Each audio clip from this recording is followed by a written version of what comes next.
Clutter-Free Classroom, CFC12.com. This video is going to give you an overview of how I use the game Boggle in my classroom as a word study center. If you are not familiar with the game Boggle, it is a great activity for helping kids work on learning about words, word families, patterns, by creating words using the jumble of letters you see. For example, in this image, I can see the word flat, cat, mat.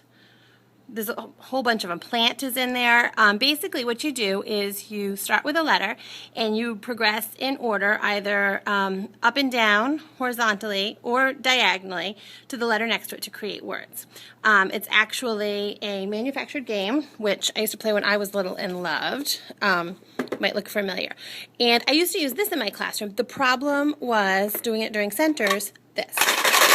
It's enough to absolutely drive you crazy. You've got kids working and then the shaking, it would make you nuts. So by putting together a board with the grid already set up for them, they're able to engage in that same activity. However, you're not listening to the noise, and also by them all working on the same collection of letters, you're then able to pull the group together and discuss the words that were found, point them out as a class, maybe make a list to model the writing of them, the spelling, and that is just a great whole class activity. The kids love sharing the words they found, and it's really helpful for those friends who aren't able to find them easily at first to see that modeled week after week. They really start to kind of pick up on how to do it.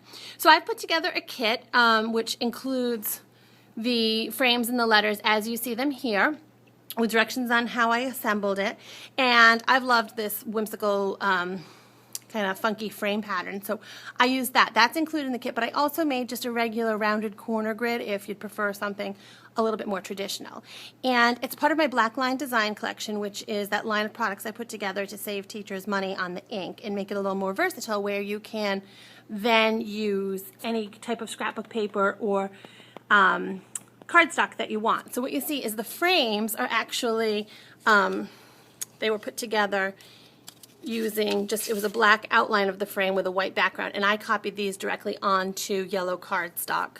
And then I just used white copy paper for these. I didn't even get fancy with those. I thought it popped out really nice. I was going to do it on cardstock and then use Velcro, but I've really found that the paper clips are a good option, because then you can just easily trade out your words, your letters, and switch them around. And from a distance, they are not visually distracting at all. You can hardly even notice them. So they are just a fantastic addition. I highly recommend adding this to your collection of word study activities throughout the week.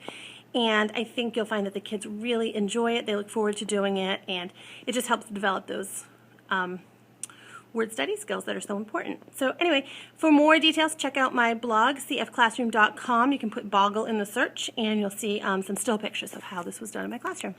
And that's about it. Thanks so much. Take care.